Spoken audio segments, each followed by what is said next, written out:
Madam madam கொஞ்சம் பின்னாடி madam madam கொஞ்சம் பின்னாடி வாங்க.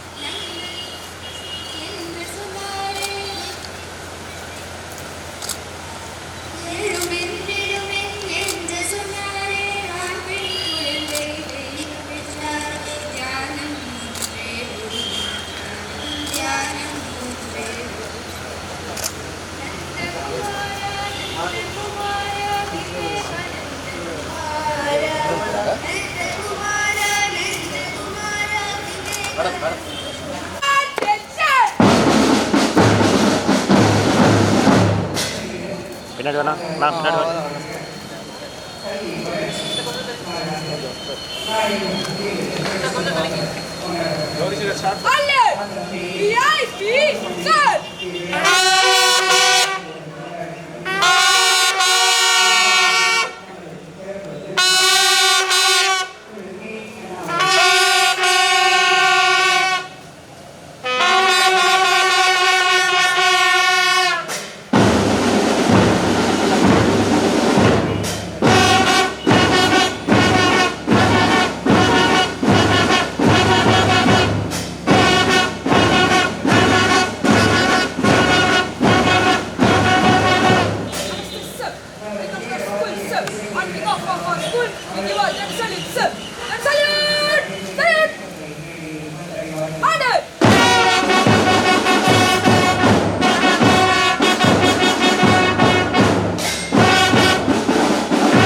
நமது பள்ளி தேசிய மாணவர் படையின் சிறப்பாளர்கள் வரவேற்பின் மரியாதையை ஏற்றுக்கொண்டு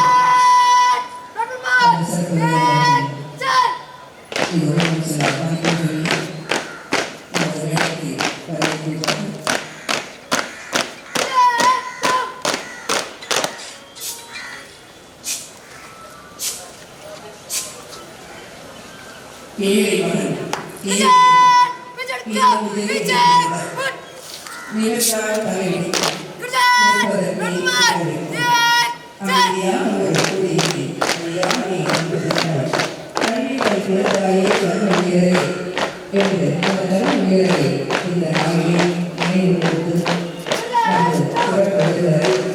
விவேகானந்தா சேவா அறக்கட்டளையின் சார்பாகவும் விவேகானந்தா வித்யாலயா அமைச்சர் மேல்நிலைப்பள்ளியின் சார்பாகவும்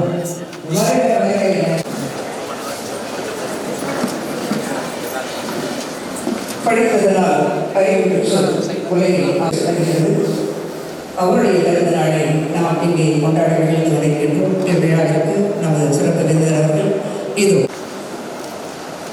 நமது சிறப்பு விருந்தினர் அவர்கள் இது நம் முன் குத்துவிளக்கேற்றி நிகழ்ச்சியினை துவக்கி வைப்பார்கள்.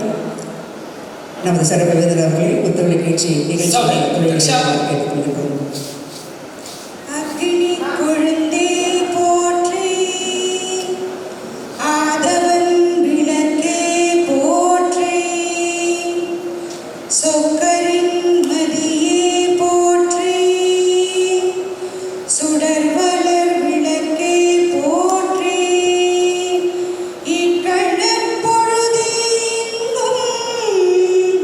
இருளினை தவிர்ப்பாய் போற்றி.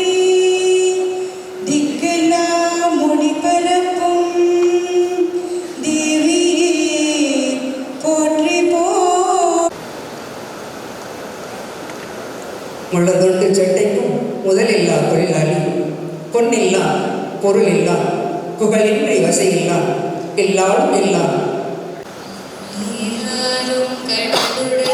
நிலமடந்து எழிலொழுகும் சீராரும் வதனமென திகழ் பரக கண்டமிது கணமும் அதிசிறந்த திராவிடன திருநாடும் தக்க சிறு பிறை முதலும் தரித்தனரும் திலகமுமே அத்திலக வாசனை போதனை துலகும் இன்பமுற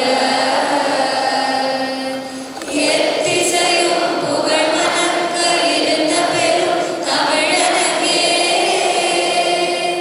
தமிழனங்கே உன் சீரினமை திறப்பியந்து செயல் மறந்து வாழ்ந்ததுமே வாழ்ந்ததுமே வாழ்ந்ததுமே உபா விஷ்ணு நிகழ்ச்சியின் அடுத்ததாக இறை வணக்கம் சரஸ்வதி வந்தனம். மாற்றப்படாம் 1 2 3 சரஸ்வதி வந்தனம்.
எல்லோருடைய வாழ்க்கையும் வரலாறு ஆவதில்லை, வரலாறு ஆனவர்கள் யாரும் தனக்காக வாழ்ந்ததில்லை என்ற தர்ம வீரரின் வாக்கிற்கிணங்க வாழ்ந்து நமக்கெல்லாம் வழிகாட்டிய தர்ம வீரரை நினைவு கூர்ந்து நிகழ்ச்சியின் அடுத்ததாக வரவேற்புரை நல்குமாறு விவேகானந்தா சேவா அறக்கட்டளையின் செயலாளர் எக்ஸலான் திரு கே ராமசாமிஜி அவர்களை அன்புடன் அழைக்கின்றோம்.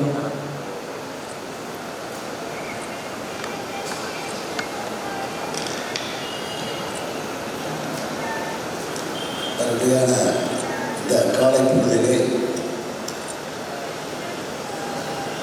மக்கள் எல்லாம் எதிர்பார்த்து காத்திருந்த பெருந்தலைவர்களுடைய ஆட்சி மீண்டும் மலர வேண்டும் என்கின்ற எண்ணத்தோடு நாம் எல்லாம் ஆசைப்பட்டுக் கொண்டிருக்கிறோம். அந்த காமராஜரை ஏன் கொண்டாட வேண்டும் என்று நாம் நினைக்கும் முன்னேயே அரசியல் விழாவை கல்வி வளர்ச்சி விழாவாக கொண்டாடி இருக்கிறது. அந்த விழாவிற்கு நாங்கள் உங்கள் அனைவரையும் பெற்றோர், மாணவர்கள், நிர்வாகிகள் மற்றும் நண்பர்கள் எல்லோரையும் அழைக்கும் போது தன் வாழ்நாளிலே காமராஜர் ஆட்சியை அமைக்க வேண்டும் என்று நம்மை விடவே அதிகமாக வேகமாக தன் நெஞ்சிலே ஒரு லட்சியத்தை எழுதிக் கொண்டு நாடு முழுவதும் பாடுபட்டு வருகின்ற திரு அண்ணாமலை அவர்களை வரவேற்கிறேன்.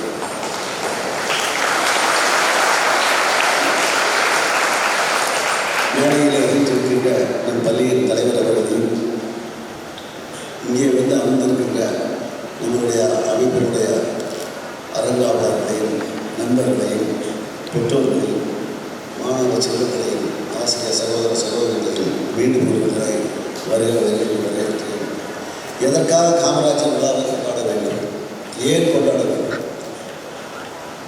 காமராஜர் 1954 பொறுப்பில் ஏற்றுக்கொள்ளும் பொழுது தமிழ்நாடு பட்ஜெட் வெறும் 47 கோடி ரூபாய். இந்த தமிழ்நாட்டை, இன்று 8 கோடி மக்கள் இருக்கின்ற தமிழ்நாட்டை வெறும் 47 கோடி ரூபாய் பொருளாதாரத்திலே எப்படி ஆளுவது என்று திகைத்துக் கொண்டிருந்த நேரத்தில் காமராஜர் அவர்கள் அவரோடு சேர்ந்து 7 அமைச்சர்கள், அவரையும் சேர்ந்து 8 அமைச்சர்கள் மந்திரி சபையை அமைத்து பல்வேறு திட்டங்களை அமைத்தார். 6000 பள்ளியாக இருந்த பள்ளியை 12,000 பள்ளியாக மாற்றினார். 64 முதியோருக்கு கல்வி என்றார். பள்ளியிலே குழந்தைகள் படித்துக் கொண்டு வீட்டுக்கு செல்கின்றன. என்ன படிக்கிறார்கள் என்று முதியோருக்கு தெரியாது. ஏன்?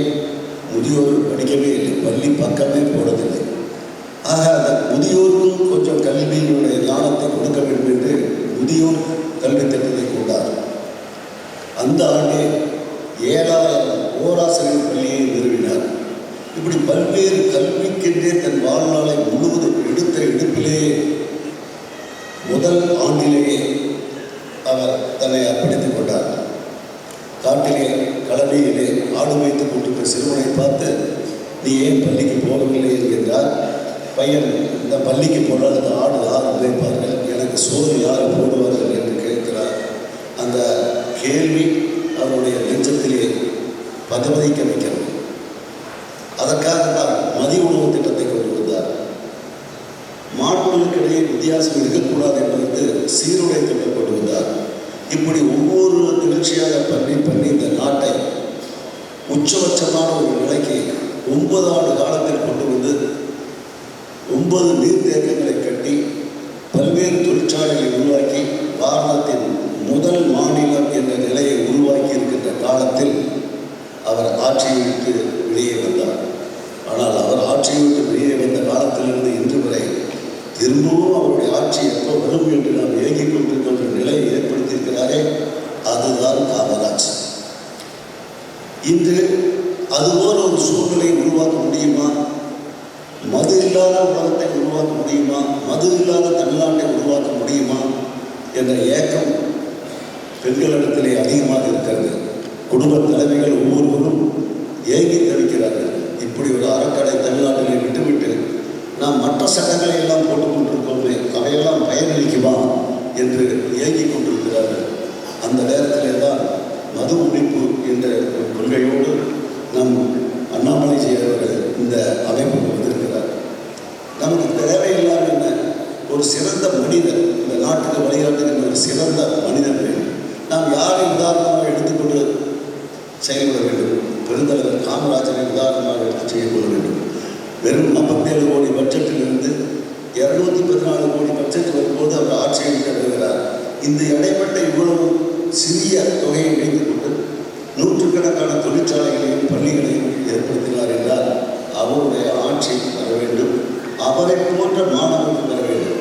தன் வாழ்நாள் முழுவதும் அர்ப்பணித்துக் கொள்கின்ற வீடு வாசல் இல்லாமல் இருந்து தன்னுடைய குழந்தைகள் முன்னேற வேண்டும், தன் மக்கள் முன்னேற வேண்டும் என்று வாழ்ந்த அந்த காமராஜர் மீண்டும் வர வேண்டும் என்பதற்காக அவருடைய இந்த நிகழ்ச்சியை கொண்டாட வந்திருக்கிற அனைவரையும் என்று வரவேற்கிறேன். ஒருவேளை காமராஜர் ஆட்சியில் இல்லாமல் இருந்தால் நான் எல்லாம் கூட பள்ளிக்கூடம் போயிருக்க முடியாது. அண்ணா செலுத்த வேண்டும். பள்ளி ஹைஸ்கூலுக்கு போகும்போது 3 அண்ணா இருந்தது. அப்புறம் நாங்கள் போக காலத்தில் எழுதி விட்டார். கிராமத்தில் அண்ணாமலை அவருக்கும் அந்த நிலை தான் ஏற்பட்டிருக்கும்.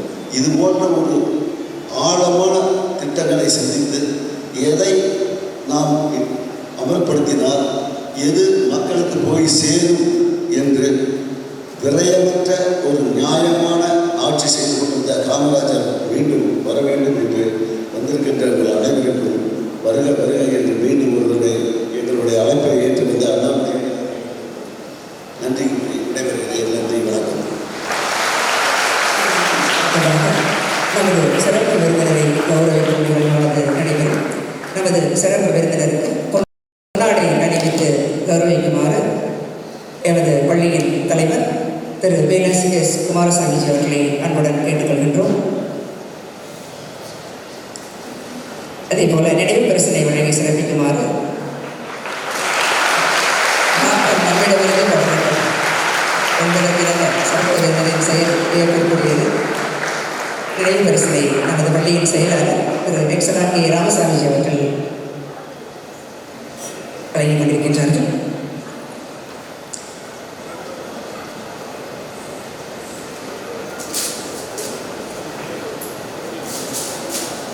காமராஜரின் திரு உருவத்தை தத்ரூபமாக 9ஆம் வகுப்பு மாணவர் ஒருவர் வரைந்திருந்தார்.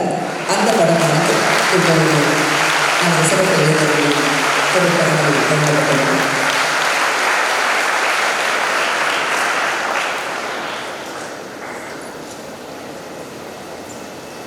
காமராஜரின் பிறந்த நாளை முன்னிட்டு நமது பள்ளியில் பல்வேறு போட்டிகள் நடைபெற்றன.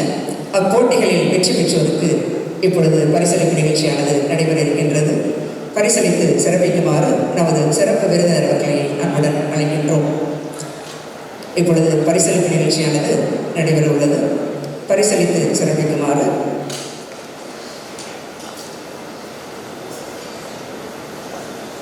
நமது சிறப்பு விருந்தினர் அவர்களை அன்புடன் கேட்டுக்கொள்கின்றோம்.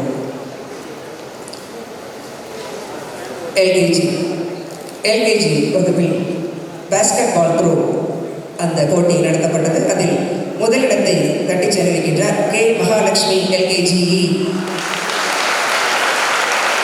2ஆம் இடம் டி நதீஷ்குமார் எல்கேஜிபி. 3ஆம் இடம் NS தர்ஷித் எல்கேஜிடி.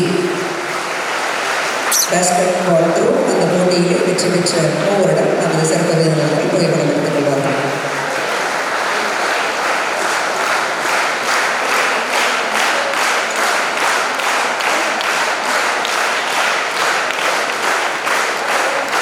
அடுத்ததாக எல்கேஜி வகுப்பிற்கு நடத்தப்பட்ட பிளாக் அரேஞ்ச்மெண்ட் அந்த போட்டியிலே முதலிடத்தை தட்டிச் சென்றிருக்கின்றார் MS கிருத்விக் எல்கேஜிஜி.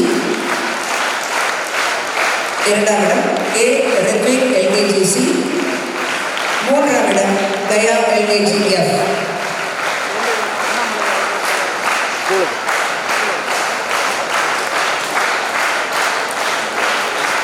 அடுத்ததாக யூகேஜி வகுப்பிற்கு நடத்தப்பட்ட ரைம்ஸ் அந்த போட்டியிலே முதலிடத்தை தட்டிச் சென்றிருக்கின்றார் ஜி பிரித்திகா ஸ்ரீ யூகேஜிபி.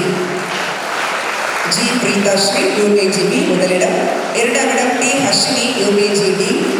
3ஆம் இடம் பி ரிஷிதா யூகேஜிஏ.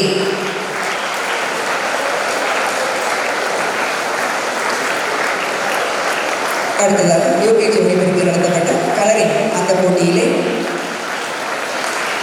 முதலிடத்தை தட்டிச் சென்றிருக்கின்றார் எஸ் கோபிஷா யூகேஜிடி.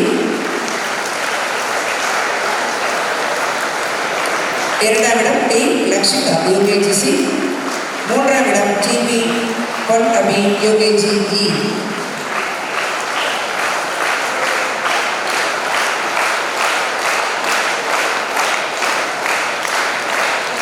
அடுத்ததாக ஃபர்ஸ்ட் ஸ்டாண்டர்ட் 1ஆம் வகுப்பிற்கு நடத்தப்பட்ட போட்டிகளில் வெற்றி பெற்றோர் டிராயிங் காம்படிஷன். இதில் முதலிடத்தை தட்டிச் சென்றிருக்கின்றார் பி முகில் நவரேஷ் ஃபர்ஸ்ட் பி. 2ஆம் இடம் JK சம்ரிதா ஃபர்ஸ்ட் எஃப். 3ஆம் இடம் M சஷ்திகா ஃபர்ஸ்ட் ஏ.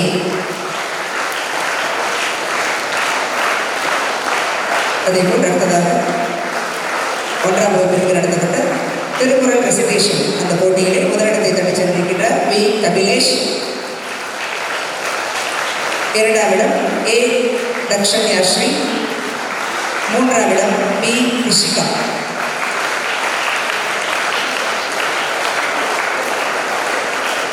அடுத்ததாக இரண்டாம் வகுப்பிற்காக நடத்தப்பட்ட ஸ்டோரி டெல்லிங் அந்த போட்டியிலே முதலிடத்தை வென்றிருக்கின்றார் செகண்ட் பி வெண்பா. இரண்டாம் இடம் கே சஞ்சனாஸ்ரீ செகண்ட் சி. மூன்றாம் இடம் கே தருண்குமார் செகண்ட் ஏ. அடுத்ததாக இரண்டாம் வகுப்பிற்கு நடத்தப்பட்ட பிக்சர் டாக் காமராஜரை பற்றிய பிக்சர் டாக் அந்த போட்டியிலே முதலிடத்தை தட்டிச் சென்றிருக்கின்றார் செகண்ட் ஏ எம் வருண் பிரபு. இரண்டாம் இடம் பிஎஸ் தன்ஷிகா செகண்ட் ஏ. மூன்றாம் இடம் ஆர் கார்த்திகண்ணன் செகண்ட் இ.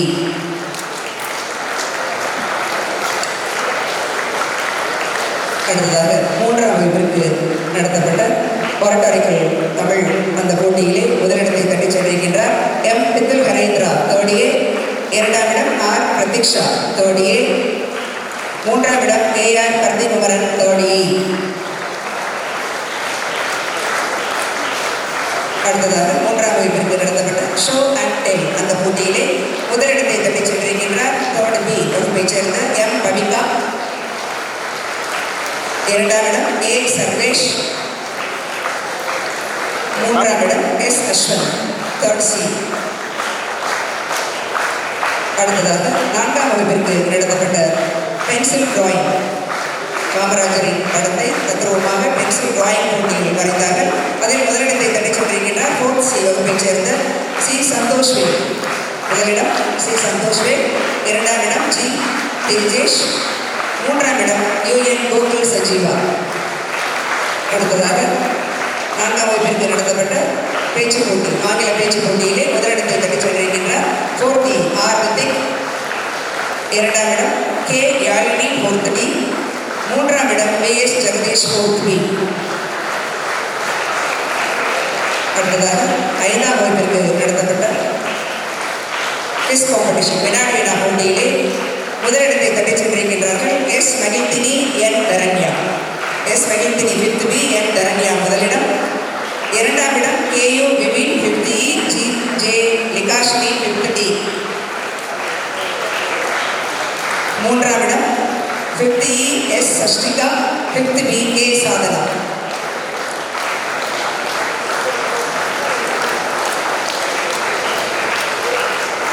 அடுத்ததாக ஐந்தாம் வகுப்பிற்கு நடத்தப்பட்ட பேச்சு போட்டி தமிழ் அந்த போட்டியிலே வெற்றி பெற்றிருக்கிறார் முதலிடத்தை தட்டிச் சென்றிருக்கிறார் ஃபிஃப்த் பி எஸ் ஆருத்ரா. இரண்டாம் இடம் fifth A Prarthana S Prarthana fifth A இரண்டாம் இடம். மூன்றாம் இடம் ஒய் மகிழியா ஃபிஃப்த் டி. அடுத்ததாக ஆறாம் வகுப்பிற்கு நடத்தப்பட்ட பாட்டு போட்டியிலே முதல் பரிசினை தட்டிச் சென்றிருக்கின்றார் சிக்ஸ்த் இ ரா மித்ரன். இரண்டாம் இடம் சிக்ஸ்த் ஏ வே மதுமித்ரா. மூன்றாம் இடம் சிக்ஸ்த் ஜி வே நிமிஷா. அடுத்ததாக ஏழாம் வகுப்பு பேச்சு போட்டியிலே முதல் பரிசினை தட்டிச் சென்றிருக்கின்றார் செவன்த் பி எஸ் ஸ்ரீநிதர்ஷன். இரண்டாம் இடம் ரே தமிழனியன் செவன்த் டி. மூன்றாம் இடம் செவன்த் எம் ரா தன்யா. அடுத்ததாக எயித்து ஸ்டாண்டர்ட் எட்டாம் வகுப்பிற்கு நடத்தப்பட்ட பென்சில் ஓவியம் அந்த போட்டியிலே முதலிடத்தை தட்டிச் சென்றிருக்கிறார் எயித் இ மாமா அஸ்வத். இரண்டாம் இடம் எயித் ஏ கா சஞ்சய்குமார். மூன்றாம் இடம் எயித் சி கு திவ்ய பாரதி. அதே போல அடுத்ததாக 9 மற்றும் 10ஆம் வகுப்பிற்கு நடத்தப்பட்ட பேச்சு போட்டியிலே முதலிடத்தை தட்டிச் சென்றிருக்கின்றார் ஹன்ஷிகா 10th எஃப். இரண்டாம் பரிசு சு மேகஸ்ரீ 10th எஃப். மூன்றாம் பரிசு வே நந்தனா 9th சி. அடுத்ததாக வினாடி வினா போட்டியிலே 9 மற்றும் 10ஆம் வகுப்பு பிரிவிலே முதல் பரிசினை தட்டிச் சென்றிருக்கின்றார்கள் 9th சி ர சஞ்சீவ் ஆர் காமேஸ்வரன். இரண்டாம் இடம் 9th டி ச சண்மதி ஆர் சக்திஸ்ரீ. மூன்றாம் இடம் 10th டி ந நேத்ராஸ்ரீ ஆ அமிர்தா.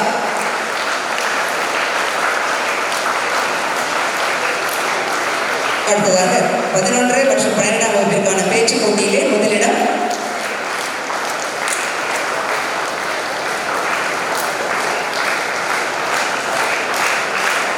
பேச்சு போட்டியிலே முதலிடம் எம் ஸ்ரீ ஆகாஷ் கன்சி. இரண்டாம் இடம் வே சுபமஞ்சரி கன்சி. பாப்பா மூன்றாம் இடம் மா அவனீஷ் 11th இயர். பாப்பா பேச்சு போட்டியிலே முதலிடம் எம் ஸ்ரீ ஆகாஷ். இரண்டாம் இடம் வே சுபமஞ்சரி. மூன்றாம் இடம் மா அவனீஷ். அடுத்ததாக ஆவணப்படம் டாக்குமெண்ட்ரி ப்ரிப்பரேஷன். அதில் முதலிடத்தை தட்டிச் சென்றிருக்கிறார்கள் கல்சி மாணவியர் ஆர் அனுஸ்ரீ, டி அகல்யா. அடிச்சுடும். இரண்டாம் இடத்தை பெற்றிருக்கிறார் எஸ் தாரணி டொல்கி. பாப்பா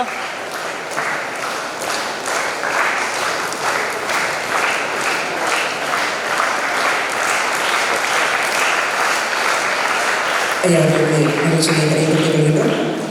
நிகழ்ச்சியில் அடுத்ததாக சுபாஷிதம் 11ஆம் வகுப்பைச் சேர்ந்த செல்வி எல் காவியதர்ஷினி. ஏற்றாள் முகத்தேயும் எண்ணாதாள் எண்மற்று சான்றோர் முகத்துக்களே. திருக்குறள் திருவள்ளுவர் பொருள். எது செய்தாலும் மகிழும் தாயின் முகத்திலும் தன் மக்கள் போதைக்கு ஆர்ப்பட்டு அடிமையாகுதல் மிகுந்த வருத்தத்தை தரும். அப்படி இருக்க சான்றோர்களுக்கு சான்றோர்கள் நிறைந்த தமிழ் கூறும் நல்லுலகம் மது அருந்துவதை ஏற்றுக்கொள்ளாது என்பது கருத்து. அடுத்ததாக அமிர்தவசனம். ஒரு நாட்டின் முன்னேற்றம் என்பது அந்த நாட்டு மக்கள் பெற்றிருக்கும் கல்வி, அறிவாற்றல் ஆகியவற்றை பொறுத்தே அமைகிறது. சுவாமி விவேகானந்தர். தங்கமே தென்பொதிகை சாரலே தன் நிழலே சிங்கமே என்றழைத்து சீராட்டு தாய் தவிர சொந்தமென்று எதுமில்லை என்று தனிப்பாட பாட வருகின்றார் நமது பள்ளி மாணவர் ஸ்ரீ ஆகாஷ்.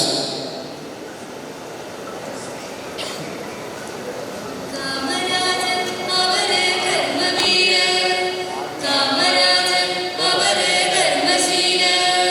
ஹேங்கராஜ் தங்கராஜ் சிங்கராஜதா நம்ம எல்லாருக்கும் எல்லாம் அண்ணா காமராஜதா. ஹேங்கராஜ் தங்கராஜ் சிங்கராஜதா நம்ம எல்லாருக்கும் எல்லாம் அண்ணா காமராஜதா.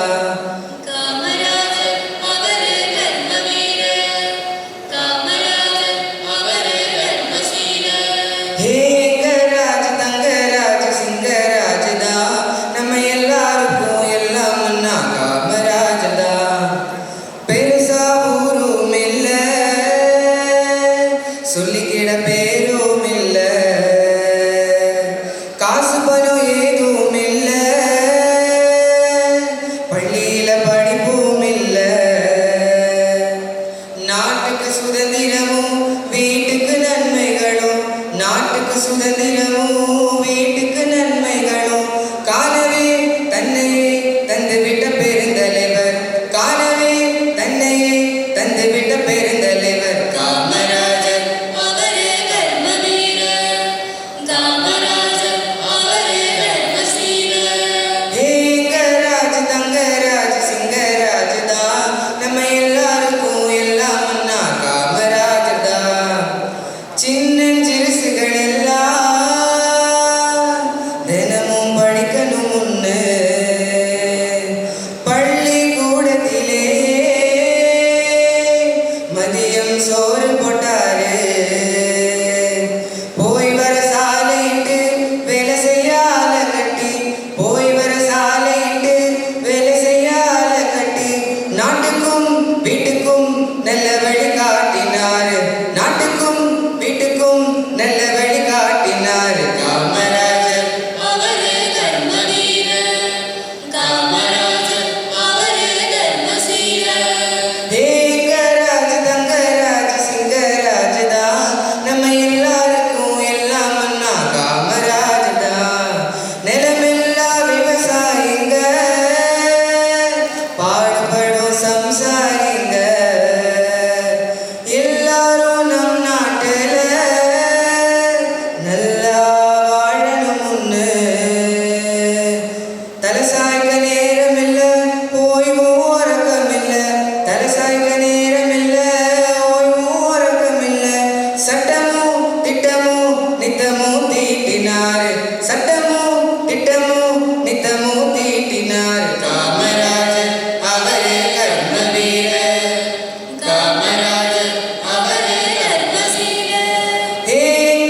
முடியாது என்று எல்லோரும் சொல்வதை என்னால் முடியும் என்ற மன உறுதி என்னிடம் உருவாகிவிட்டது.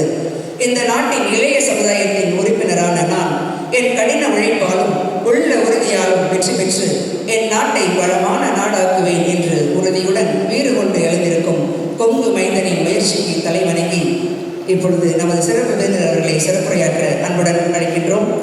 நமது சிறப்பு விருந்தினர் அவர்கள் ஒரு இயக்கத்தை ஆரம்பித்து தன்னை தலைவனாக நிறுத்திக் கொள்ளவில்லை.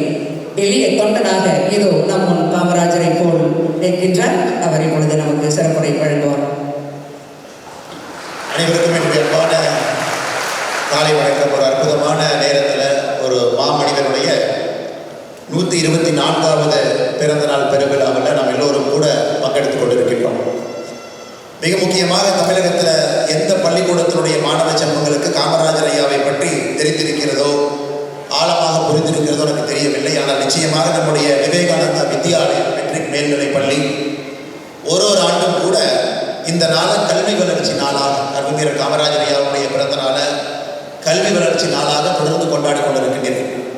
பெரிய பெரிய மனிதர்கள்லாம் இந்த மேடைக்கு வந்து காமராஜர் ஐயாவை பற்றி பேசியிருக்கின்றார்கள். ஐயா, நான் பெரிதும் மதிக்கக்கூடிய தமிழர்கள் மணியன் ஐயா அவர்கள் இங்கே வந்து பேசியிருக்கின்றார்.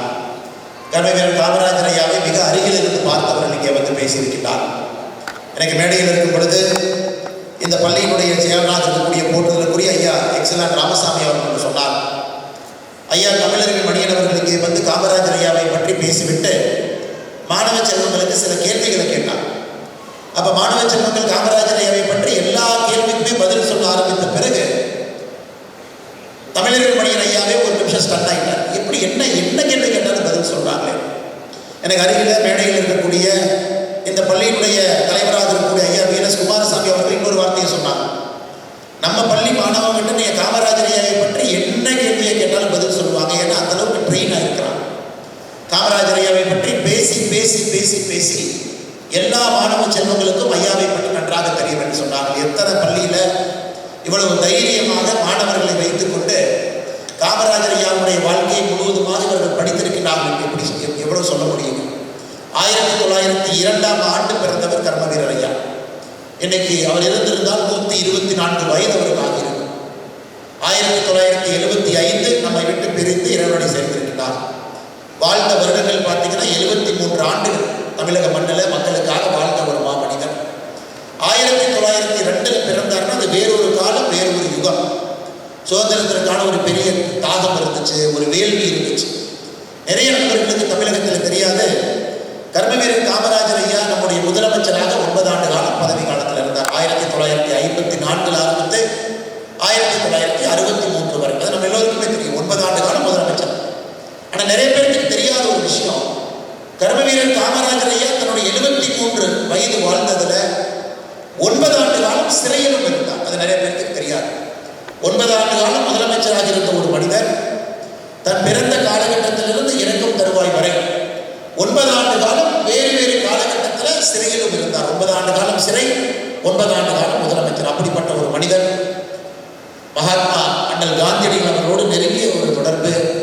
அந்த சுதந்திர போராட்டத்தின் போது பெரிய பெரிய மனிதர்கள்லாம் யார் இருந்தார்களோ அவர்களெல்லாம் அருகில் இருந்து பார்ப்பதற்கு ஒரு பெரிய வாய்ப்பு. அதையெல்லாம் பார்த்து பார்த்து தன்னை செப்பனிட்டு கொண்டார், செதுக்கிக் கொண்டார். ஒரு பெரிய மனிதராக எப்படி வர வேண்டும் என்பதற்கெல்லாம் ஆழமான இலக்கணத்தை அந்த 1920, 30, 40, 50 காலகட்டத்தில் அவருக்கு ஒரு வாய்ப்பு கிடைச்சி தன்னை ஷேப்பப் பண்ணிக்கிறது. அதனால தான் காமராஜர் ஐயா was a man of his times என்று ஆங்கிலத்திலே சொல்வோம். அந்த காலகட்டத்தில் அது போன்ற ஒரு மனிதர் நமக்கு தேவைப்பட்டார். எளிய குடும்பத்திலிருந்து விருதுநகரிலிருந்து வந்து எந்த ஒரு பள்ளிக்கூடத்துக்கு சென்றிருந்தாலும் கூட ஒரு டிகிரி வாங்கல, எந்த ஒரு பெரிய பள்ளிக்கூடத்திலும் படிக்கல. ஆரம்பமே பள்ளிக்கூடத்துக்குள்ள மலைக்காக ஒதுங்கிய ஒரு பெருமை மட்டும்தான் காமராஜர் ஐயாவுக்கு இருக்கும். அதை தாண்டி அவருக்கு எந்த பெருமையும் கிடையாது. ஆனால் அவருடைய காலகட்டத்தில் கல்விக்காக தமிழகத்தில் இந்திய வரலாற்றில் ஒரு அரசியல் தலைவர், ஒரு முதலமைச்சர் கல்விக்காக ஒரு பெரிய அஸ்திவாரத்தை யார் போட்டதுன்னு கேட்டீங்கன்னா அது கர்மவீரர் காமராஜர் ஐயா தான். ஏன்னா அவர் ஆட்சிக்கு வந்து 1954 63 வரை நீங்கள் பாருங்கள் எத்தனை விஷயங்களை செய்திருக்கிறார். ஏன்னா அது கல்வி வளர்ச்சி நாளாக இருப்பதனால உங்களுக்கு அதை சொல்ல வேண்டும் என்பது என்னுடைய ஆசையாக இருக்கிறது. உங்களுக்கு தெரிந்திருந்தாலும் கூட அதை மறுபடியும் ஞாபகப்படுத்த வேண்டியது என்னுடைய ஆசையாக இருக்கிறது. 6 வயதிலிருந்து 11 வயது. இன்னைக்கு நிறைய குழந்தைகள் மேடையின் மீது வந்து பரிசு வாங்கிட்டு போனீங்க, உட்கார்ந்து இருக்கிறீங்க. 6 வயதிலிருந்து 11 வயதுக்குள்ள நீங்கள் எல்லாமே இருக்கிறீங்க. காமராஜர் ஐயா முதலமைச்சராக 1954 பதவிக்கு வந்த பொழுது தமிழகத்தில் 45% குழந்தைகள் மட்டும்தான் பள்ளிக்கு போனாங்க. 55% குழந்தைகள் இந்த வயசுல பள்ளிக்கு போகணும். வீட்டு வேலை செய்யணும், காட்டு வேலை செய்யணும், அம்மா கூலி வேலைக்கு போனால் அவங்களும் கூலி வேலைக்கு போகணும். ஊட்டி மாதிரி தேயிலை இடத்துக்கெல்லாம் போனீங்கன்னா அம்மா அந்த குழந்தைய மடியில் வச்சுக்கிட்டே தேயிலை படிச்சுட்டு இருப்பாங்க. அந்த குழந்தை மரத்து கீழே தூக்கிட்டு இருப்பாங்க. அது இன்னும் கூட ஆங்காங்க நம்ம பார்க்க முடியுது. ஆனால் காமராஜர் ஐயாவுடைய காலத்தில் 1954 வெறும் 45%, ஒன்லி 45% ஸ்கூலுக்கு போயிருந்தாங்க. அவர் ஆட்சி கட்டத்திலிருந்து இறங்கும் பொழுது 1963 அதை 80% உயர்த்தி காட்டிய ஒரு பெருமை. யோசிச்சு பாருங்க, 45%லிருந்து 80%க்கு கிட்டத்தட்ட 35% உயர்த்தி 80% விட்டுட்டு போனார். 1952 அவர் ஆட்சிக்கு வர்றதுக்கு 2 வருஷம் முன்னாடி தமிழகத்தில் பள்ளிக்கூடத்தில் படிக்கக்கூடிய மாணவர்கள் மொத்தமாக 3,33,000 பேர், அவ்வளோ பேர் தான் பள்ளிக்கூடத்தில் படித்தாங்க. ஆனால் காமராஜர் ஐயாவுடைய ஆட்சி கட்டத்திலிருந்து இறங்கும் தருவாயில் 9,44,000 பேர். எந்த அளவுக்கு உயர்த்தி இருக்கார். அதாவது இன்னைக்கெல்லாம் எந்த முதலமைச்சருக்கும் எந்த ஒரு தலைவருக்கும் ஆணித்தரமாக நீங்கள் டேட்டா பேஸ் எவிடன்ஸ் சொல்ல முடியாது. காமராஜர் ஐயா வரும்போது இப்படி இருந்துச்சு, காமராஜர் ஐயா ஆட்சி கட்டத்திலிருந்து போகும்போது இப்படி இருந்துச்சு. இதற்காக நான் திரும்ப திரும்ப சொல்றேன்னாங்க, இன்னைக்கு பல இடத்துல காமராஜர் ஐயாவை பற்றி எப்படி சொல்லுவாங்கன்னா, எளிய மனிதர். உண்மைதான், எளிய மனிதர் தான். நேர்மையான மனிதர். உண்மைதான், நேர்மையான மனிதர். படிக்காத ஒரு மேதை. உண்மைதான், படிக்காத ஒரு மேதை. ஆனால் நிறைய இடத்துல காமராஜர் ஐயாவுடைய அட்மினிஸ்ட்ரேட்டிவ் எக்ஸ்பீரியன்ஸை பற்றி பேசுறது. இன்னைக்கு ஒரு அட்மினிஸ்ட்ரேஷன் பண்ணணும்னா MBA படிச்சிருக்கணும், ஒரு பெரிய ஒரு மனிதராக இருக்கணும், அதிக பணம் செலவு செய்து பெரிய பெரிய கல்லூரியில் படித்திருக்கணும் அப்படின்னு இருக்கக்கூடிய காலகட்டத்தில் எதையுமே படிக்காத ஒரு மனிதர் அட்மினிஸ்ட்ரேஷன்ல, ஆட்சி அதிகாரத்தில் ஒரு புரட்சி செய்திருந்தார் என்றால் அது கர்மவீரர் காமராஜர் ஐயா தான். 3 லட்சத்திலிருந்து 9 லட்சத்திற்கு பள்ளிக்கூடத்தில் செல்லக்கூடிய மாணவர்களை உயர்த்தி காட்டினார். அது மட்டும் இல்லைங்க, காமராஜர் ஐயா காலத்தில் தான் இன்னொரு பெரிய விஷயத்தை கொண்டு வந்தார். ஒரு பள்ளிக்கூடத்துக்கு குழந்தை போக வேண்டும் என்றால் 2-3 விஷயம் இருக்கணும். ஒன்று, ஏன்னா ஏற்கனவே ஐயா பேசும் பொழுது சொன்னார், ஒரு முறை தன்னுடைய அம்பாசிடர் காரில் முதலமைச்சரான புதுசில் போகிறாங்க. அப்போ ரயில்வே கேட்டு போடப்பட்டிருக்கிறது. ரயில்வே கேட்டுக்காக அந்த கார் நிற்கிறது. அப்போ ஒரு பையன் தூரத்தில் ஆடு மேய்ச்சிட்டு இருக்கிற பையனை கூப்பிட்டு காமராஜர் ஐயா கேட்கிறார், ஏன் தம்பி ஸ்கூலுக்கு போலியா? அது சின்ன தம்பி பேசுறாரு, இல்லை ஸ்கூலுக்கு போலி. ஏன் ஸ்கூலுக்கு போலி? அதை காமராஜர் ஐயாவுக்கு அந்த சின்ன தம்பி சொல்றாரு, ஐயா ஸ்கூலுக்கு போனால் சாப்பாடு யார் போடுவார்? அப்படியே கோட்டைக்கு போறாரு, சென்னைக்கு போறாரு. தலைமைச் செயலாளர் சீஃப் செக்ரட்டரியை கூப்பிட்டு கேட்கிறார், தமிழ்நாட்டில் இருக்கக்கூடிய எல்லா பள்ளிக்கூடத்திற்கும் நாம மதிய உணவு கொடுக்க வேண்டும் என்றால் எவ்வளவு செலவாகும்? நீங்க நல்லா யோசிச்சுங்க. தமிழ்நாட்டினுடைய அன்றைய பட்ஜெட் என்பது 47 கோடி. ஐயா எனக்கு பேசும்போது எக்ஸலான் ஐயா சொன்னாங்க 47 கோடி. இன்றைய பட்ஜெட் வந்து 4,67,000 கோடி. இன்றைய பட்ஜெட் என்பது 10,000 மடங்கு அதிகம். 10,000 மடங்கு. காமராஜர் ஐயாவுடைய முதல் ஆட்சியில் இருந்த பட்ஜெட்டுக்கும் தமிழ்நாட்டினுடைய மொத்த பட்ஜெட்டுக்கும் இன்னைக்கு இருக்கக்கூடிய பட்ஜெட்டுக்கும் 10,000 மடங்கு இன்னைக்கு பட்ஜெட் அதிகம். நல்லா யோசிச்சு. அந்த காலகட்டத்தில் ஒரு முதலமைச்சர் முடிவு செய்கிறாரு, நமக்கு இருக்கக்கூடிய வருமானமே குறைவுதான், நாடு சுதந்திரம் அடைந்து 5 ஆண்டுகள் தான் ஆகுது, இப்பதான் வளர ஆரம்பிக்கிறது, வருமானம் இல்லை, மக்கள் ஏழை மக்களாக இருக்கின்றார்கள், பட்டினிச்சாவு நடக்குது.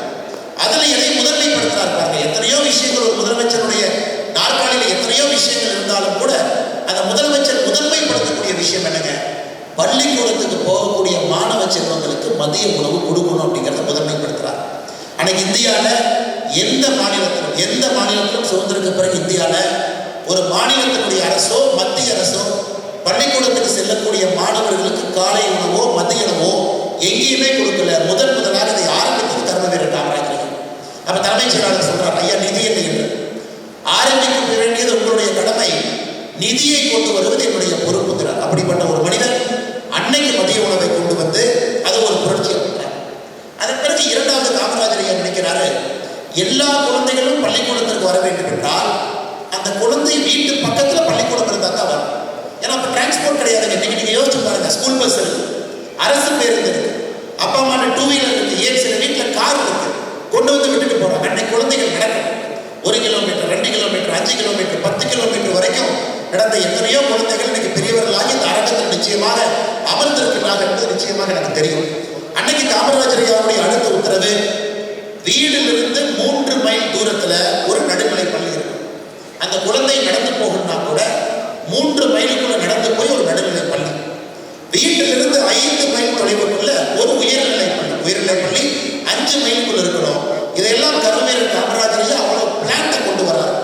அதனாலதான் அவருடைய காலகட்டத்தில் 9 ஆண்டுகள்ல மொத்த பள்ளிக்கூடங்கள் எந்த அளவுக்கு உயர்த்தினார். 1954 63 பார்த்தீங்கன்னா 18,000 பள்ளிக்கூடங்களை தமிழகத்தில் மொத்தமாக உயர்த்தினார் எக்ஸ்ட்ரா. அதில் 6,000 பள்ளிக்கூடங்கள் பூட்டி கிடந்த பள்ளிக்கூடங்களை திறந்தார், 12,000 பள்ளிக்கூடங்களை கட்டினார். மொத்தமாக 18,000 புதிய பள்ளிக்கூடங்களை 9 ஆண்டுகளை மக்களுக்கு கொடுத்தார். இன்னைக்கு தமிழ்நாடு இந்த அளவுக்கு இருக்கு. இன்னைக்கு குழந்தைகளுடைய பெற்றோர்கள் நிறைய பேர் படிச்சிருக்கிறாங்க, உங்களுடைய தாத்தா நிறைய பேர் படிச்சிருக்கிறாங்க. ஏன் மேடையில் இருப்பவங்க அந்த சேர்ல உட்கார்ந்து இருக்கிறாங்க, இந்த மைக்கை வச்சு நான் உங்கள்கிட்ட பேசுறேன்.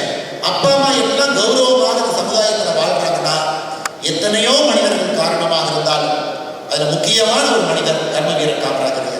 பள்ளிக்கூடத்தை திறந்தது மட்டுமல்ல, மதிய உணவு கொடுத்தது மட்டுமல்ல, வீட்டுக்கு பக்கத்திலேயே ஆரம்ப கல்வி உயர்கல்வியை பக்கத்திலே கொண்டு வந்தது மட்டுமல்ல, கல்லூரியை திறந்தார். அவருடைய கல்வி காலகட்டத்தில் 9 ஆண்டுகள்ல 53 கல்லூரிகளில் இருந்து 63 கல்லூரிகளாக உயர்த்தினார். 39,000 மாணவர்கள் கல்லூரியில் படிச்சதை அவர் ஆட்சியிலிருந்து இறங்கும் பொழுது 49,000 மாணவர்களாக மாற்றினார். ஸோ ஆரம்ப கல்வியாக இருக்கட்டும், உயர்கல்வியாக இருக்கட்டும், கல்லூரி கல்வியாக இருக்கட்டும், அனைத்துக்கும் ஒரு பெரிய முக்கியத்துவம் கொடுத்து கர்மவீரர் காமராஜர் ஐயா அவர்கள் உண்மையாலுமே தமிழகத்தில் கல்வி கண்ணை திறந்த ஒரு மாபெரும் ஒரு மனிதர். இன்னைக்கு நான் கோயம்புத்தூர் வீட்டிலிருந்து கிளம்பி இங்கே வர்ற வரைக்கும் ரோட்ல எண்ணிக்கிட்டே வந்தாங்க. எத்தனை இடத்துல கர்மவீரர் காமராஜர் ஐயாவுடைய புகைப்படத்தை வைத்து மரியாதை செய்து கொண்டிருக்கிறார்கள். பல்லடம் பேருந்து நிலையத்தில் 3 இடத்துல, கோயம்புத்தூர்ல வெளியே வரும்பொழுது விமான நிலையம் பக்கத்தில் மொத்தமாக 11 இடத்தை கவுண்ட் பண்ணுங்க. 11 இடம். தமிழகத்தில் இன்னைக்கு 11 இடம், கிட்டத்தட்ட ஒரு 60 கிலோமீட்டருக்குள்ள 11 இடத்துல வேறு வேறு அரசியல் கட்சிகள், பள்ளிக்கூடங்கள், சமுதாய அமைப்புகள் இன்னைக்கு 11 இடத்துல இந்த 60 கிலோமீட்டர் ஒரு மனிதனுக்கு மரியாதையை செலுத்தி 124 ஆண்டுகளுக்கு பிறகு ஞாபகம் வைத்து மரியாதை செலுத்துறாங்கன்னா இது சாதாரண ஒரு விஷயம் கிடையாது. நிறைய அரசியல் கட்சிகள் இன்னைக்கு கர்மவீரர் காமராஜர் ஐயாவை கொண்டாடுறாங்க, கொள்கை தலைவராக வைத்திருக்கிறார். நிறைய அரசியல் கட்சிகள் உங்களை பின்பற்றாங்க, அது முக்கியம் கிடையாது. ஆனா ஒரு பள்ளிக்கூடத்துல ஒரு ஆண்டும் தவறாம இந்த நாளை கல்வி நாளாக இதை கொண்டாடி எல்லோரையும் அழைத்து அவர்களுக்கான பேச்சு போட்டி, ஓவிய போட்டி நடத்து எல்கேஜி படிக்கக்கூடிய குழந்தை காமராஜர் ஐயான்னா என்ன தெரியலன்னா கூட அவங்க வீட்டில் அப்பா அம்மா சொல்லிக் கொடுத்து இல்லை இப்படிதான் டிரா பண்ணணும்னு சொல்லிக் கொடுத்து, அல்லது பள்ளியில் இருக்கக்கூடிய ஆசிரியை சொல்லிக் கொடுக்கும் பொழுது அங்க காமராஜர் ஐயாவோ ஒரு எல்கேஜி குழந்தைக்கு படிக்கிறேன் ஒரு கியூரியாசிட்டியை கொண்டு வரேன். அது எந்த பள்ளிகளும் நான் பார்த்ததில்லை. இந்த பள்ளியில எல்கேஜியில் ஆரம்பித்து 12ஆம் வகுப்பு வரை காமராஜர் ஐயா வேறு வேறு ரூபத்தில் போறார். ஒரு 12வது வகுப்பு படிக்கக்கூடிய மாணவனுக்கு ஒரு ரூபத்தில் போறார். ஆனா எல்கேஜி குழந்தைக்கும் கூட ஒரு பிக்சரா, ஒரு பிக்டோரியலா, ஒரு எளிய மனிதரா, ஒரு சாதாரண ஒரு மனிதரா, ஒரு பிக்சரா எல்கேஜி படிக்கக்கூடிய குழந்தைகளுக்கு அதை தெரிவிக்கின்றேன். அதனால் நிச்சயமாக இந்த பள்ளிக்கூடத்திற்கு என்னுடைய நெஞ்சார்ந்த நன்றிகளை நான் தெரிவித்துக் கொள்கின்றேன். அதன் பிறகு காமராஜர் ஐயாவுடைய மதிய உணவு திட்டம் என்பது ஐநா சபையில, வேர்ல்டு பேங்க்ல பல இடத்துல ஃபாலோ செய்ய ஆரம்பித்து அதை பல நாடு அரசுகள், ஆப்பிரிக்காவில், லாட்டின் அமெரிக்காவில், இந்தியாவில் பல இடத்துல அதை எடுத்து அதன் பிறகு புரட்சித் தலைவர் டாக்டர் எம்ஜிஆர் அவர்கள் இன்னும் ஒரு படி அதை மேலே கொண்டு போய் எனக்கு இந்தியாவே ஒரு முன்னோடி மாநிலமாக தமிழகத்தை பொறுத்தவரை மதிய உணவு, காலை உணவு 2 திட்டங்களும் கூட ஒரு முன்னோடி மாநிலமாக நாம் இருந்து கொண்டிருக்கின்றோம். அது மட்டும் இல்லை, மாணவ செல்வங்களை படிக்காத ஒரு மனிதருக்கு நீங்க பொறுப்பு கொடுக்குறீங்க, அவர் ஓட்டு போட்டு ஜெயிக்க வைக்கிறீங்க, முதலமைச்சராக போய் உட்கார்றாரு. இன்னைக்கு மந்திரி சபை எவ்வளவு கேட்டீங்கன்னா சராசரியாக 33 to 38 பேர் வரைக்கும் வச்சுக்கலாம். ஏன்னா இன்னைக்கு அரசியல் சட்டத்துல ஒரு ரூல் இருக்கு, எவ்வளவு பேர் நீங்க மந்திரி சபையில இடம் பெறலாம், 15% இடம் பெறலாம். 234 பேர் இருக்கிறோம், அதுல 15% கணக்கு போட்டீங்கன்னா 35 பேர், 36 பேர் மேக்சிமம் மந்திரிகளா இருக்கலாம். காமராஜர் ஐயா முதலமைச்சராக பொறுப்பேற்ற பொழுது அவருடைய மொத்த மந்திரிகள் 8 பேர், அவரோட சேர்ந்து அவர் இல்லாம 7 பேர், மொத்தம் 8 பேர் தான்.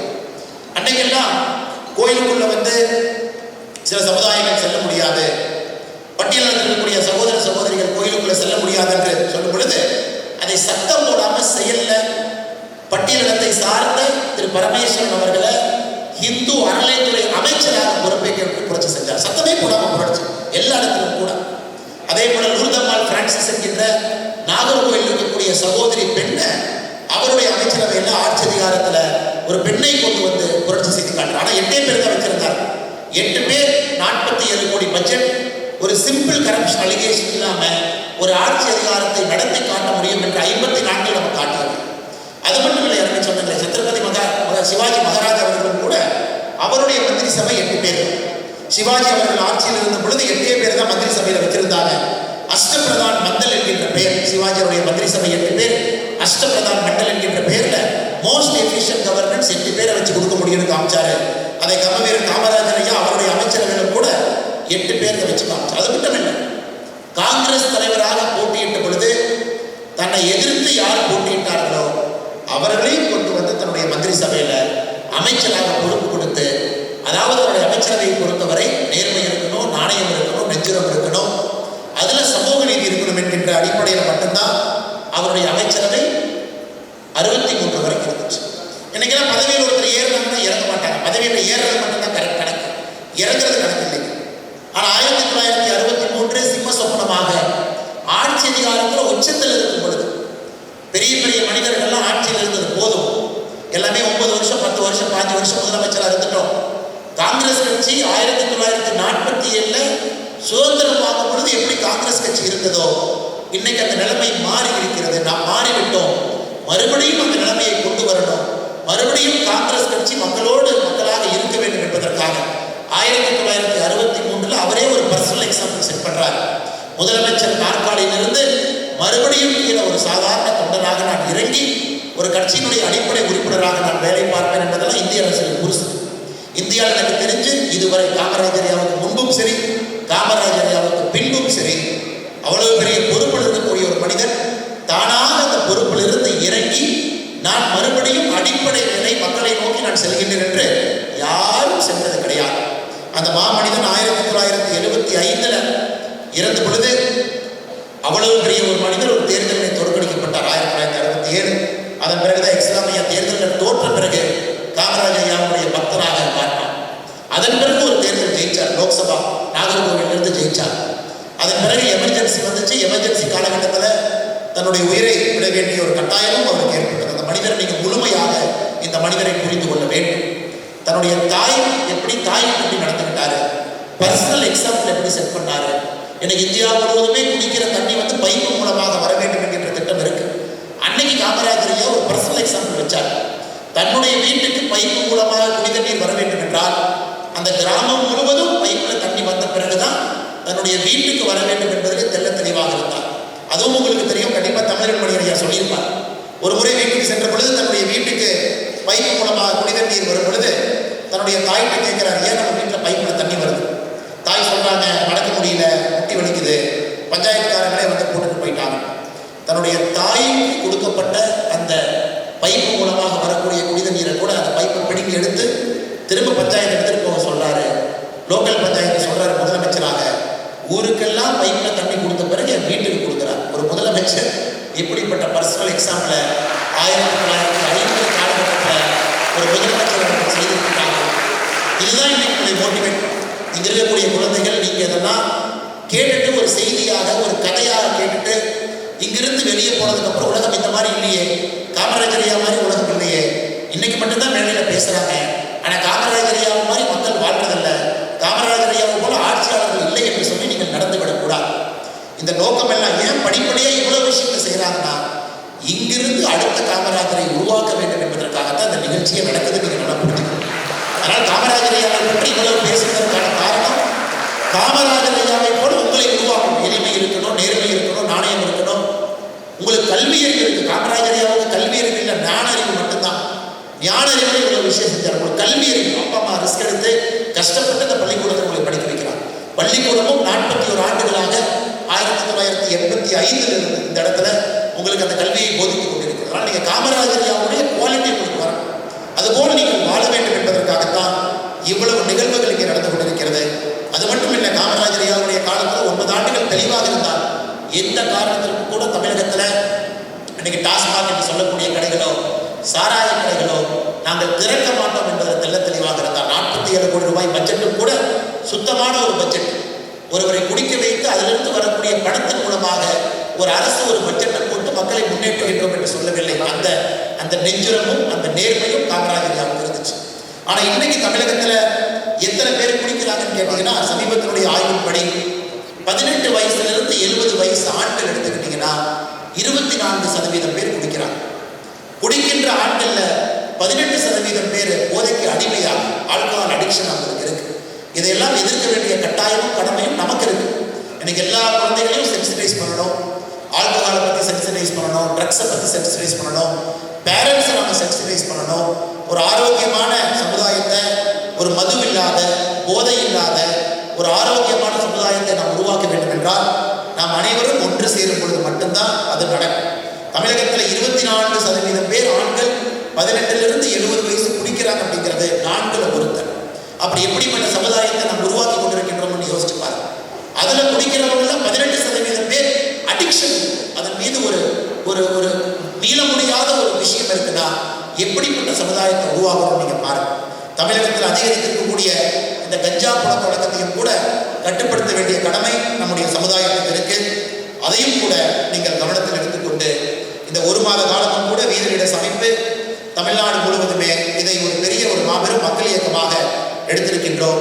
அதில் நீங்களும் பங்கு பெற வேண்டும் என்று அன்போடு கேட்டுக்கொள்கின்றேன். அதே நேரத்தில் மாணவ செல்வங்கள் நீங்கள் தெளிவாக இருக்கணும். குடிக்கிறவங்களை நீங்கள் பார்த்தீங்கன்னா நாங்கள் சொல்றதை விட நீங்கள் சொன்னீங்கன்னா அவங்க கண்டிப்பாக விடுவாங்க. அதனால் உங்கள் வீடாக இருக்கட்டும், தெருவாக இருக்கட்டும், எல்லா இடத்திலும் கூட மாணவ செல்வங்கள் நீங்களும், ஏன்னா இந்த சமுதாயத்தை நீங்கள் வாழ போறீங்க, இந்த சமுதாயத்தை நீங்கள் வருங்காலத்தில் ஆள போறீங்க. அதனால் நல்ல ஒரு சமுதாயத்தை உருவாக்க வேண்டிய ஒரு கடமையும் கட்டாயமும் எங்க இருக்கக்கூடிய மாணவ செல்வங்களுக்கும் இருக்கு.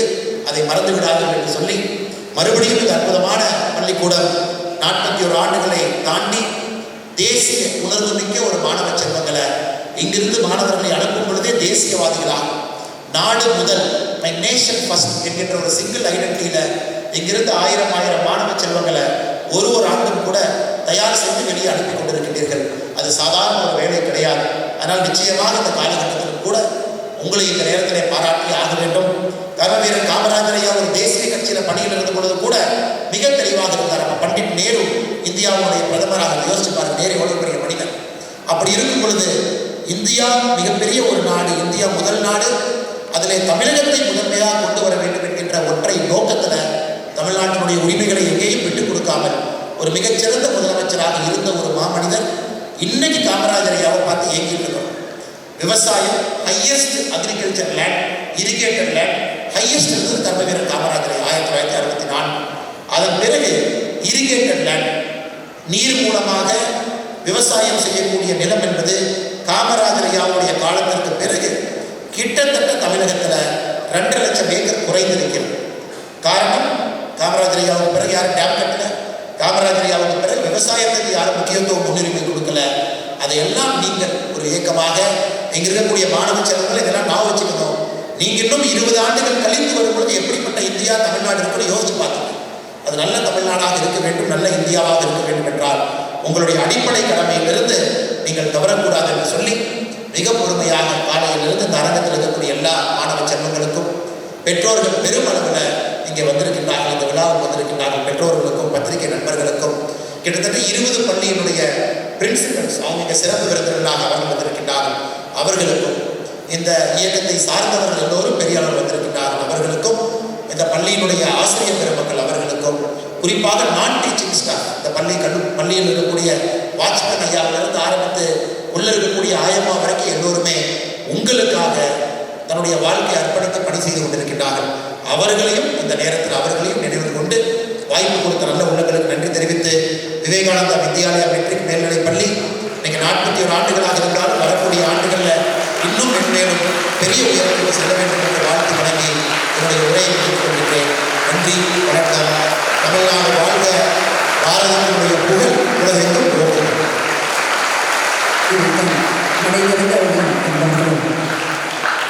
ஒரே எண்ணம், ஒரே சிந்தனை, ஊருக்கே தன்னை அர்ப்பணித்த வாழ்வு, தன்னலமும் குடும்ப நலமும் மறந்து நிற்கும் மாண்பு, அப்படி ஒருவரை பெற்றதாலே உயர்ந்தது தமிழ்நாடு. ஆம், கர்மவீரர் காமராஜரை போற்றும் விதமாக இதோ அடுத்த நிகழ்வாக அவருடைய திருவுருவப் படத்திற்கு மலர் தூவி மரியாதை செலுத்துமாறு நம் நிர்வாகிகளை, வந்திருக்கும் விருந்தினர்களை அழைக்கின்றோம்.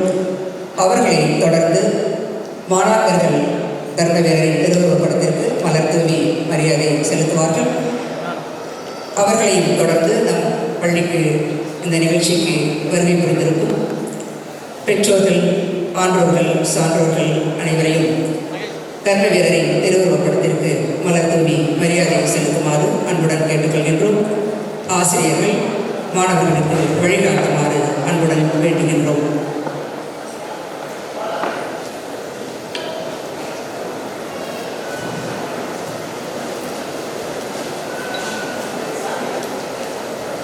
கல்வி கல்வி திருநகரா காமராஜ திருநகரா காமராஜ திருநகரா பள்ளி கூட மலர்ந்திருக்க பட்டதனை பறிமாடும்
நமது சிறப்பு விருந்தினர்களின் திருக்கரங்களிலும் நமது மாணாக்கர்கள் இதோ இனிப்படி இந்த நன்னாளிலே பெற்றுக் கொண்டிருக்கின்றார்கள்.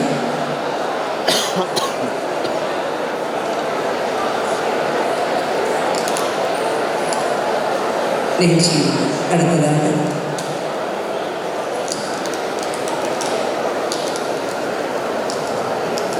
நிகழ்ச்சியின் அடுத்ததாக மகிழ்ச்சியை காட்டுமாறு நமது பள்ளியின் துணை முதல்வர் திரு பி ரவி அவர்களை அன்புடன் கேட்டுக்கொள்கின்றோம்.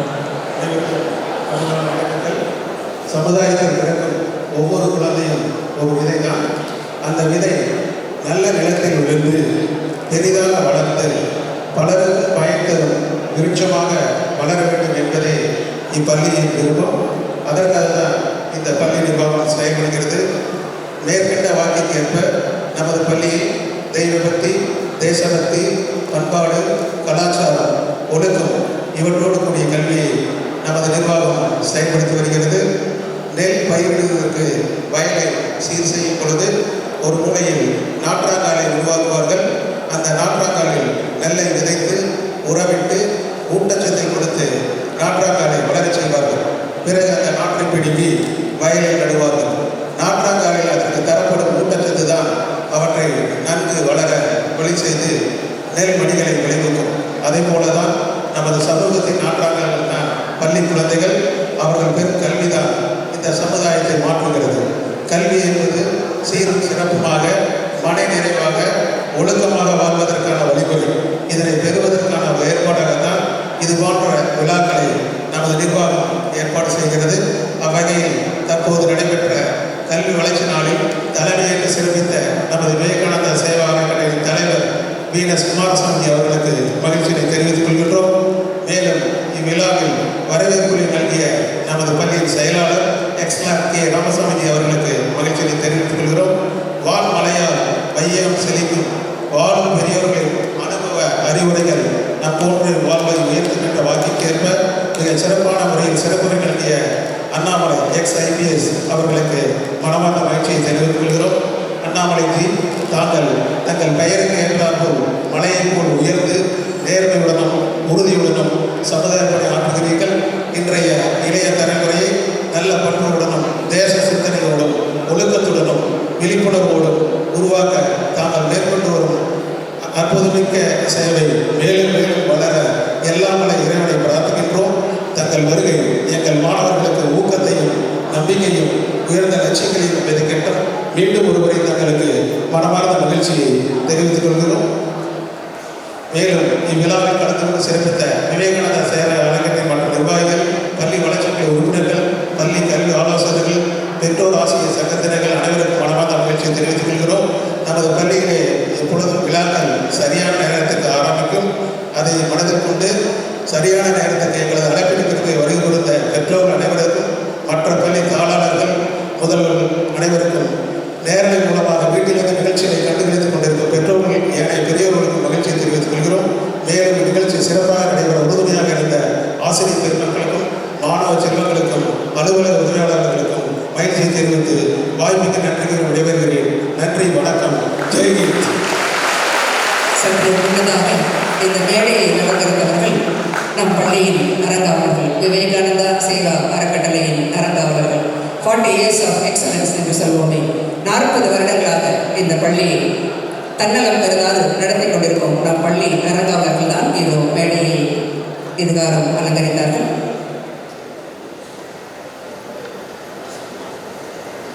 நிகழ்ச்சியில் அடுத்ததாக உறுதிமொழி. சகோதரர் உத்திஷ்ட பிரபா தக்ஷா பிளேஜ். இங்கே நமது ஆசிரியை திருமதி மஞ்சுளா அவர்கள் உறுதிமொழியை கூறுவார்கள். நாம் அனைவரும் அதனை திருப்பிக் கூற வேண்டும். உங்களுடைய வலது கையை முன்னதாக நீட்டி இந்த உறுதிமொழியை போதையில்லா தமிழகம் அமைய வேண்டும் என்ற உறுதியை இந்த நேரத்தில் நாம் அனைவரும் ஏற்போம். விழிப்புணர்வு உறுதிமொழி. நான் என் வாழ்நாளில் ஒருபோதும் எந்தவிதமான போதைப் பொருட்களை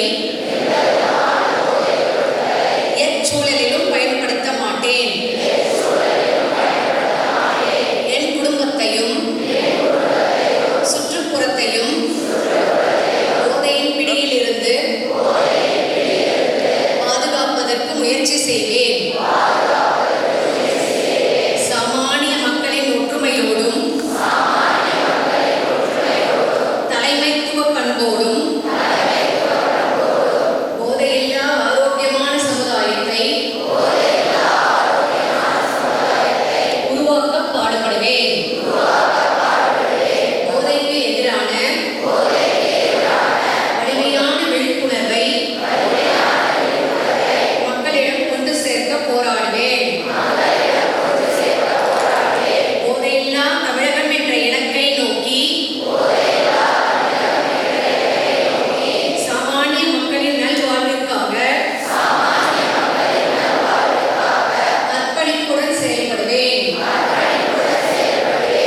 நிகழ்ச்சியின் நிறைவாக தேசிய கீதம். Ha Rama. So then, Daksha, national anthem.